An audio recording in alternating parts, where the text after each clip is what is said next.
અમરેલીના ખાંભા તાલુકાના કંટાળા ગામમાં જમીનના ભાગલે મુદ્દે સગા ભાઈઓ વચ્ચેનો વિવાદ લોહિયાળ અંતે પહોંચ્યો છે। માતાના નામે આવેલી 3 વીઘા જમીનના વહેંચાણને લઈ છેલ્લા 4 વર્ષથી ચાલી રહેલા મતભેદ દરમિયાન મોડી સાંજે ખેતરમાં બોલાચાલી થઈ હતી। આરોપ છે કે મોટા ભાઈ અને તેમના પરિવારના સભ્યોને લાકડી કુહાડી અને ખરપિયા જેવા હથિયારો વડે 38 વર્ષીય રાઘવભાઈ સોદરવા પર હુમલો કર્યો, જેમાં તેમનું ઘટના સ્થળે જ મોત નીપજ્યું હતું। પત્ની અને એક મહિલાને પણ ઈજાઓ પહોંચી હતી। પોલીસે ફરિયાદના આધારે 6 લોકો સામે ગુનો નોંધી વધુ તપાસ હાથ ધરી છે।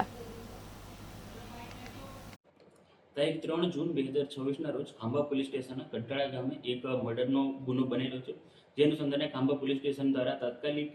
ગંગાબેન ઉર્ફે મનીષાબેન વાઇફ રાઘવભાઈ સુંદરવાની ફરિયાદ દેવામાં આવેલી છે અને મરણ જનાર રાઘવભાઈ ભગવાનભાઈ સુંદરવા છે અને જે આરોપી છે એ એમના સગાભાઈ નાનજીભાઈ ભગવાનભાઈ સુંદરવા તથા તેમનો પરિવાર છે। આ ઘટના બનવા પાછળનું પ્રમુખ કારણ એવું છે કે જે રાઘવભાઈ અને નાનજીભાઈ છે તે બંને સગા ભાઈ હોય અને તેમના વચ્ચે જે તેમની ખેતીની જમીન છે તેના વચ્ચેનું ડિસ્પ્યુટ ચાલી રહ્યું હતું અને 3 તારીખના રોજ રાઘવભાઈ છે તેમના દ્વારા નાનજીભાઈને એમનું પરિવાર જ્યારે ખેતીનું કામ કરી રહ્યું હતું ત્યારે તેમના પર